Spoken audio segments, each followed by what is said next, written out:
네, KBS 라디오 전격 시사.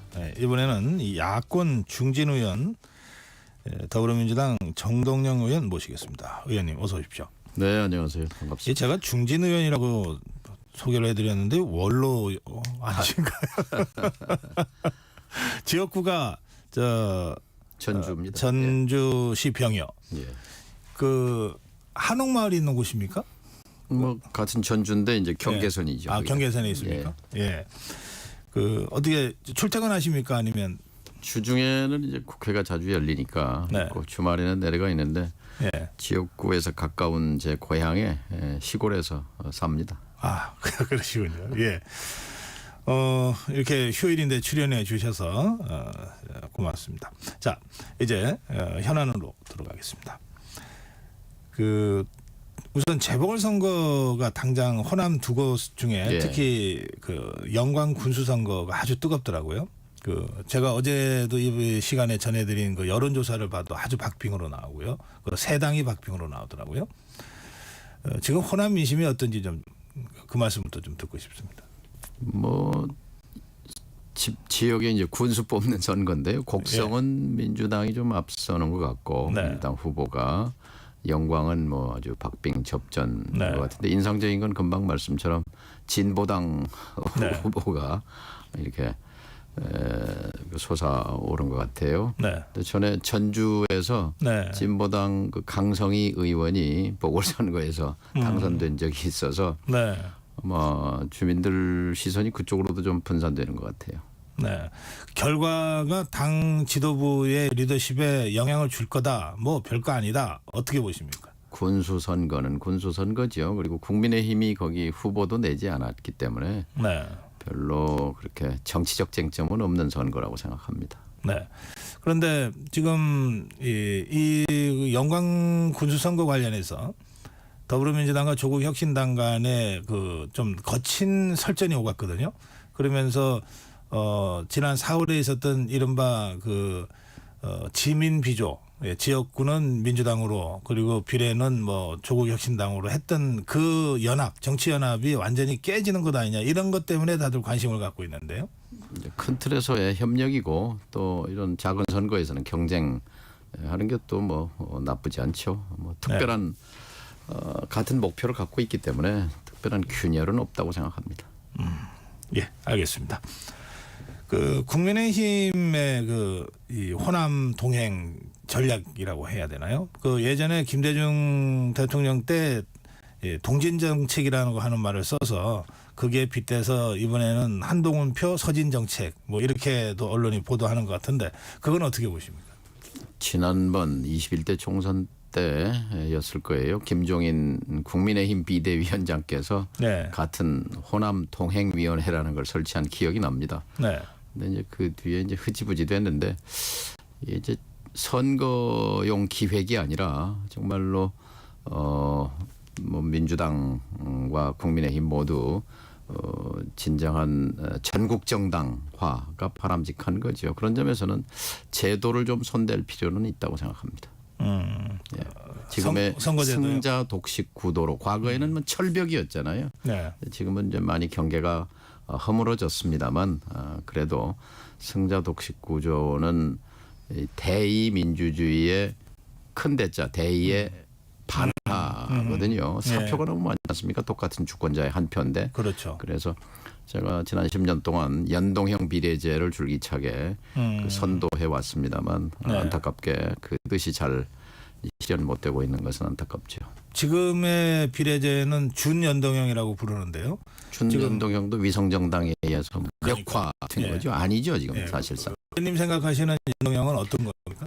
그 가장 완성된 모델은 독일식입니다. 그러니까 모든 유권자의 한 표가 다 의석에 반영되는 거죠. 지금은 국회의원 300명이지만 지역구 의원들의 평균 득표율을 보면 42, 3%입니다. 그러면 58%의 유권자는 국회에 자신의 목소리가 반영될 길이 없는 거예요. 다 네. 휴지통에 들어가는 거거든요. 이건 불합리한 그리고 정의롭지 못한 제도입니다. 승자 네. 독식.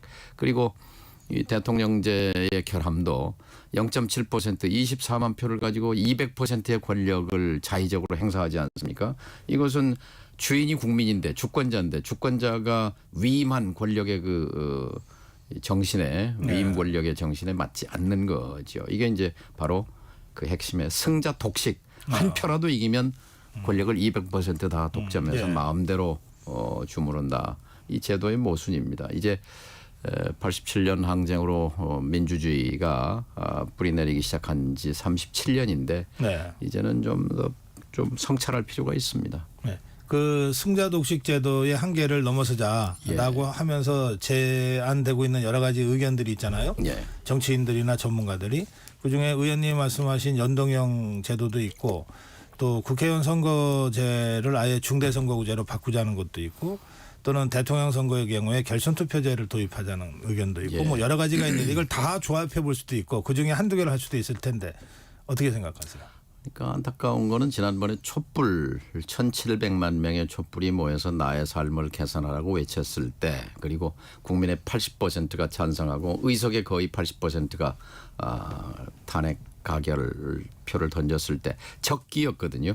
촛불 혁명으로 승화시킬 때 혁명이 된다는 건 제도를 바꾸는 거거든요. 4.19 혁명인 이유, 6월 항쟁이 혁명적인 이유는 제도가 6공화국으로 바뀌었잖아요. 7공화국으로 바뀌었습니다. 바뀌어야 했습니다. 그때 정치제도, 선거제도, 특히 헌법을 손질할 수 있는 평화적으로 손질할 수 있는 철호의 기회였는데 너무 안타깝죠. 우리 정치 발전을 위해서는. 그러나 앞으로도 윤 대통령이 역사에 기여할 수 있는 큰 기회가 남아있다고 생각합니다.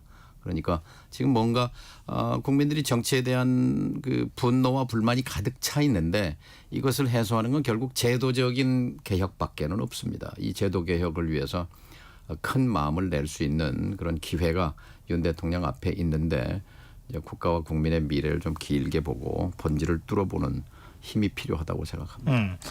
지금 의원님 말씀하신 걸 들으면 한 1년 전에 윤석열 대통령이 그 중대선거구제로의 전환을 얘기한 바가 있어요. 그게 기억이 납니다. 그런데 그 후에 그 임기 단축 개헌 얘기가 이제 야권에서 나오는 바람에 이게 그 개헌의 진정성보다는 윤석열 대통령을 좀 일찍 끌어내리려고 하는 것 아니냐고 하는 식의 정쟁으로 묻혀버려가지고 더 이상 논의가 진전이 없었거든요. 사실은 취임 초기에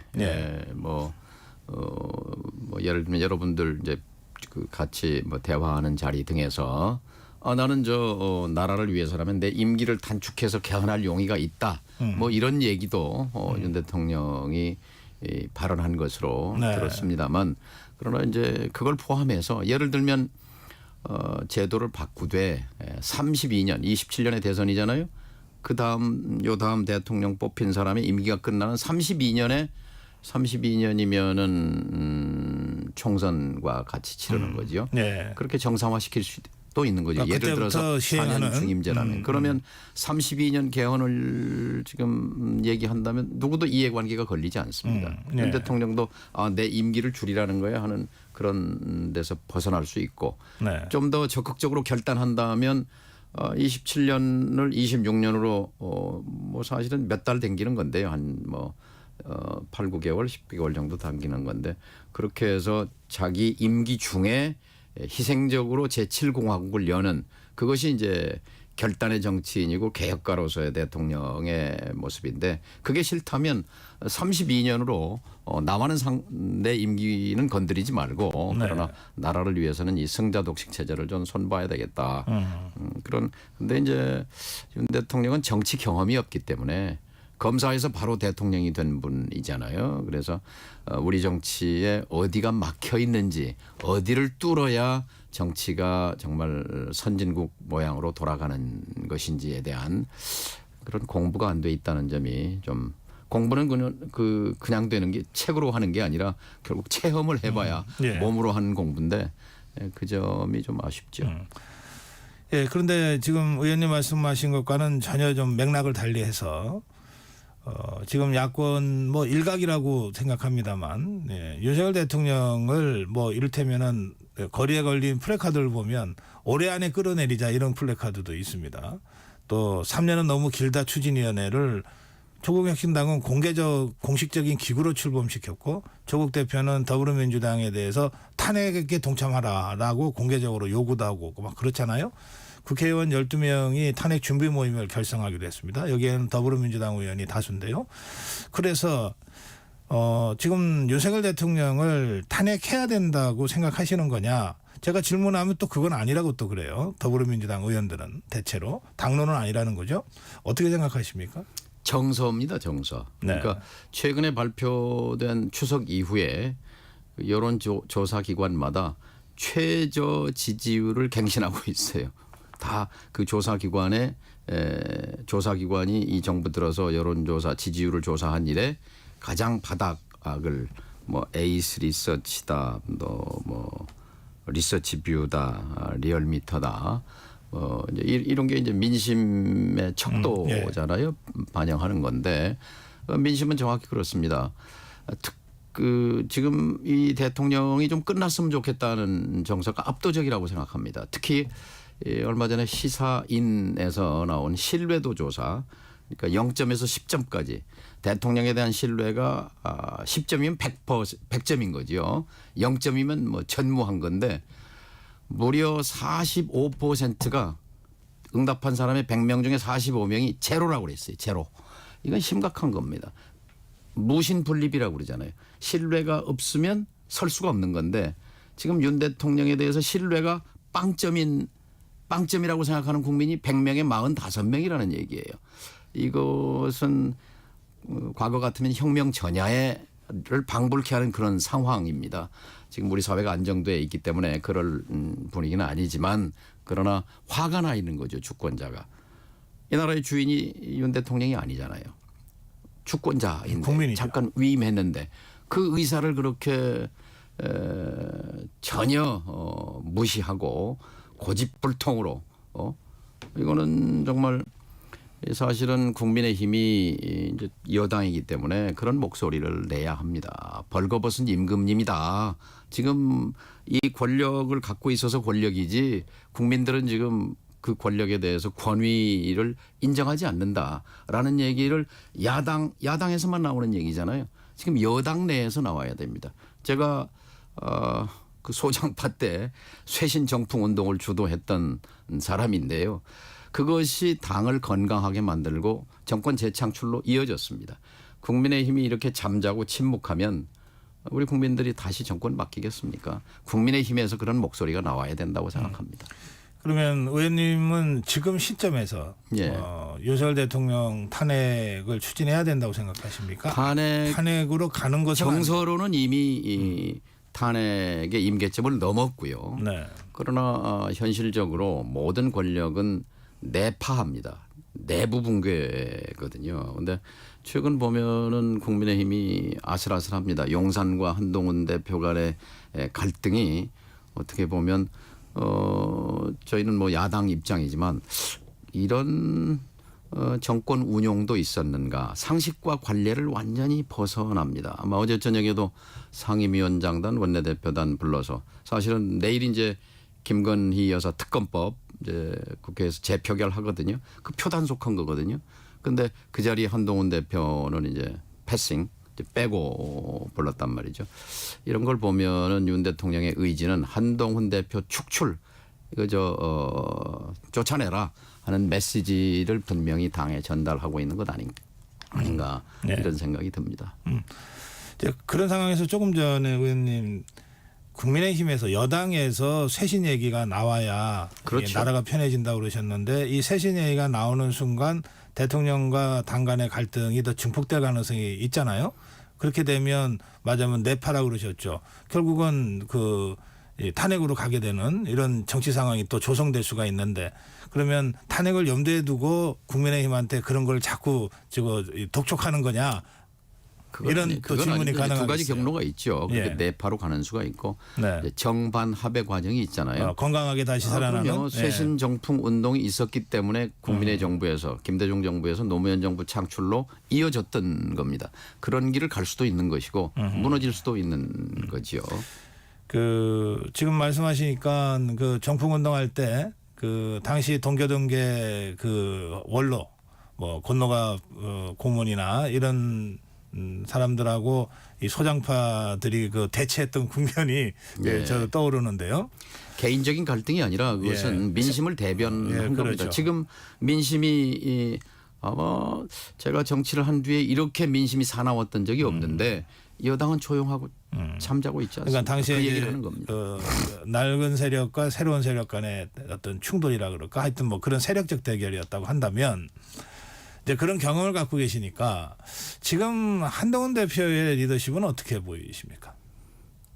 현재로 보면은 좀 유약해 보입니다. 예를 들면 기왕 본인이 명운을 걸고 운명을 걸고 정치를 시작했으면 시는 시고 비는 비고 이럴 때 국민들이 이 지지를 보내고 기대를 하지 않겠습니까? 그러니까 뭐 본인 대표적인 게 이제 최상병 특검법과 관련해서 제3자 추천 특검법이 네. 해답이다 이렇게 했으면 그건 굉장히 중요한 국민적 관심이 집중된 사안에 대해서 자신의 입장을 얘기하고 대표가 됐단 말이에요. 네. 된 뒤에 흐물흐물 그냥 뭐 없던 것처럼 이렇게 된 거 이런 것들을 국민은 날카롭게 보면서 지도자가 아니구나 이렇게 판단할 수 있는 거죠. 지도자는 자신이 내건 말에 대해서 목에 칼이 들어와도 그걸 지키려고 노력해야 합니다. 예. 여러 여론조사에 보면 뭐 조금 이런 감은 있지만 이제 그 차기 대권 주자들에 대한 조사가 계속 발표가 되잖아요. 제가 숫자까지는 말씀 안 드리겠습니다만 대체로 야권에서는 이재명 대표가 뭐 압도적으로 나오고 1위로 그리고 이제 여권에서는 한동훈 대표가 좀 나오는데 그 차이는 좀 있다고 보도가 됩니다. 그 이재명 대표는 원래 정치를 중앙 정치 할 때는 우리 의원님과 함께 그 의원님이 길을 열어주신 걸로 제가 기억이 되네요.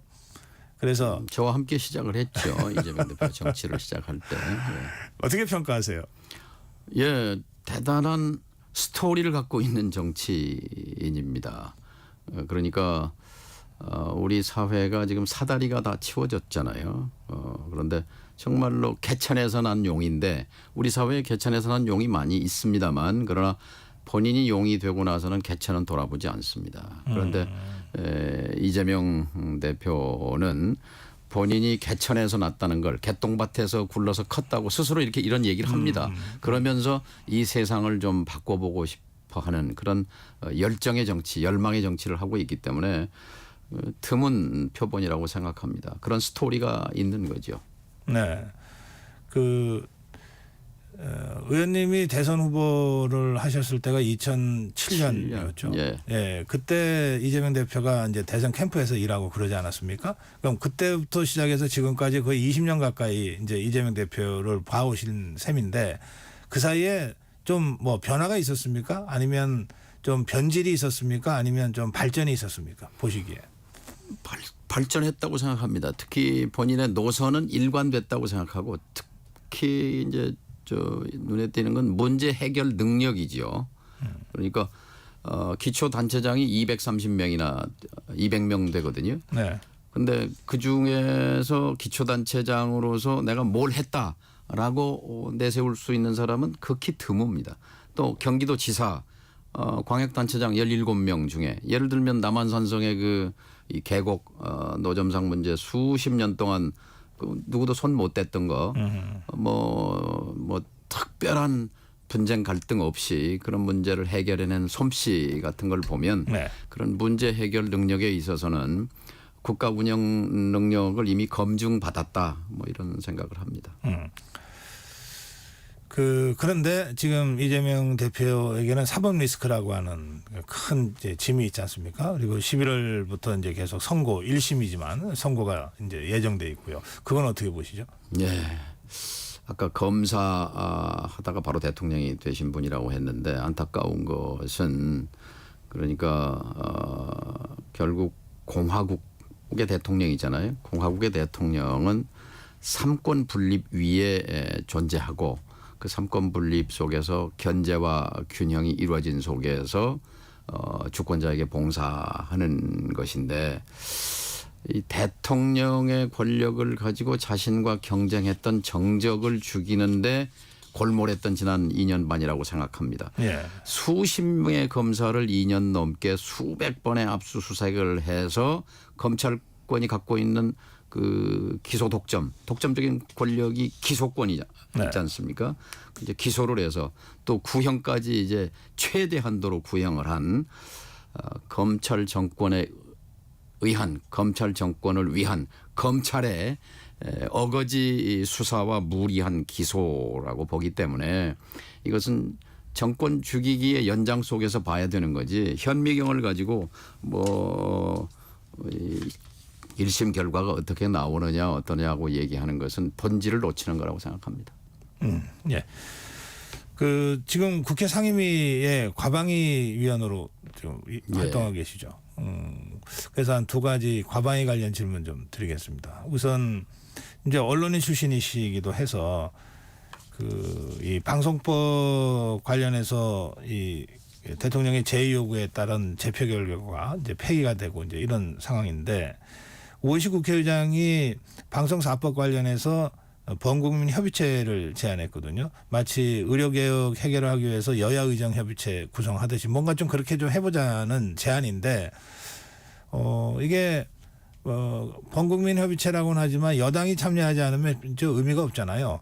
그 부분은 어떻게 전망하시는지요? 국회의장으로서 이제 이 갈등과 충돌 사안 계속 도돌이표로 되풀이되고 있지 않습니까? 이 부분에 대해서 이걸 타개해 보겠다는 충정. 네. 그리고 국회의장은 지금 어쨌든 형식적으로 무소속입니다. 네. 여야를 중재해야 할 입장에서 아주 적절한 제안을 했다고 생각합니다. 우선 먼저는 저희도 성찰하고 반성할 필요가 있습니다. 왜냐하면 요 전 정부 문재인 정부 21대 국회 때 네. 국회가 당시 민주당이 이 방송법 개정안을 국회에서 처리하려던 참이었거든요. 네. 근데 그걸 제동을 걸었어요. 청와대가. 말하자면 뜨뜻 미지근한 사람이 공영방송 사장으로 가서야 어떻게 이 개혁을 해내겠느냐. 확실한 사람을 보내야지 뭐 이런 거예요.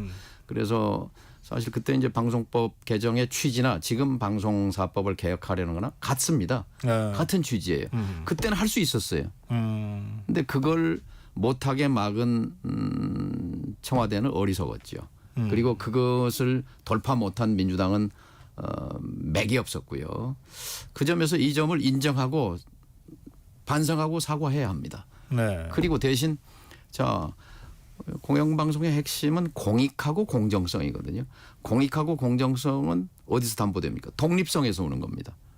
정권의 개입과 간섭으로부터 좀 거리를 떼야 된단 말이죠. 네. 그러기 위해서 이제 제도를 바꿔줘야 되는 건데 그거는 이제 국가의 장래를 위해서 공영방송이 공익적이고 공정한 방송이라면 그 이익은 국민에게 돌아갑니다. 그래서 국민을 생각하고 국가의 미래를 생각해서 좀 더 큰 눈으로 통 크게 저는 윤 대통령이 어떤 그런 그 갈등 사안에 대해서 좀 시원시원한 행보를 보여주었으면 좋겠다 이런 생각이 듭니다. 이 방송사법 관련해서 이제 더불어민주당이 강행 처리할 때 국민의힘 쪽에서 했던 비판이 그렇게 좋은 법인데 왜 문재인 정부 때 하지 왜 이제 와서 이러느냐라고 이제 비판을 여러 번 했거든요. 그때 좀 뼈가 아팠겠습니다.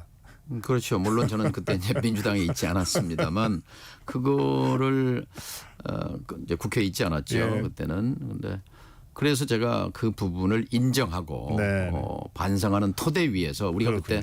그때 할 수 있었는데 너무 근시안적으로 봤다. 미안한데 좀 더 국민을 위해서 공영방송을 제자리에 갖다 놓자 하는 네. 그런 진지한 설득이 필요하다고 생각합니다. 예. 그 과방위 관련해서 짧게 한 가지 질문 더 드릴게요. 어제 최민희 위원장이 진행을 하면서 뭐 국민의힘은 이재명 대표 거론 안 하고 또 자기들은 한동훈 대표 거론 안 하기로 했는데 지금 약속 원칙 어기지 않았냐 하면서 민주당 의원들한테 그러면 이제부터 한동훈 대표에 대한 얘기도 해라 막 이런 식으로 진행을 한 게 이제 공개가 됐어요. 그 장면 그때 현장에 계셨을 것 같은데. 어제 한 게 아니고 네, 며칠 전에 30일 전에 9월 30일인가 했던. 예.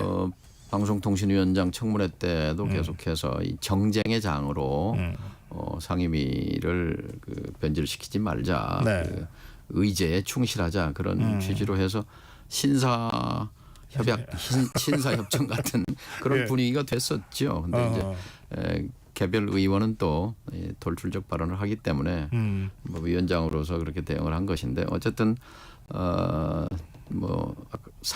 국회는 상식과 관례에 의해서 운영되는 것이 맞다고 생각합니다. 근데 그게 신사협정입니까 아니면 야합입니까?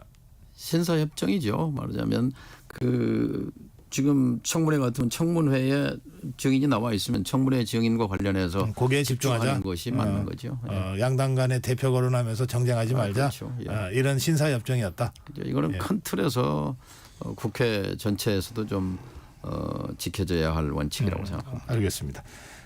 이제 시간이 거의 다 돼서 마지막 질문이 될 것 같은데요. 통일부 장관 하셨잖아요. 예. 개성공단 만드셨고.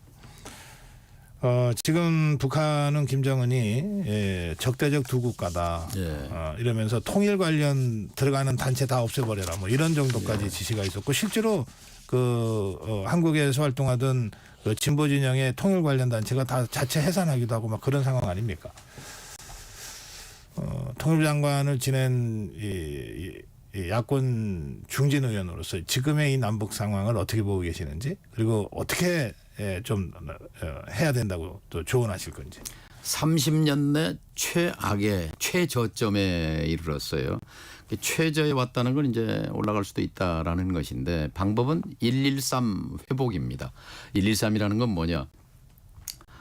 가장 지금 저평가된 정부가 보수 정부 노태우 정부입니다. 노태우 정부 이래 대외 정책에 대해서 역대 정부가 7번의 진보 보수 정부가 다 계승 발전시켜온 원칙이 113 원칙이에요. 113 원칙이 뭐냐?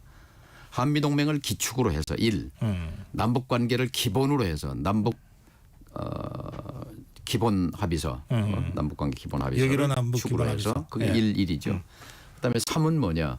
일본과의 우호 협력, 중국과의 우호 협력, 러시아와의 우호 협력. 113이 대외 정책의 기조였어요.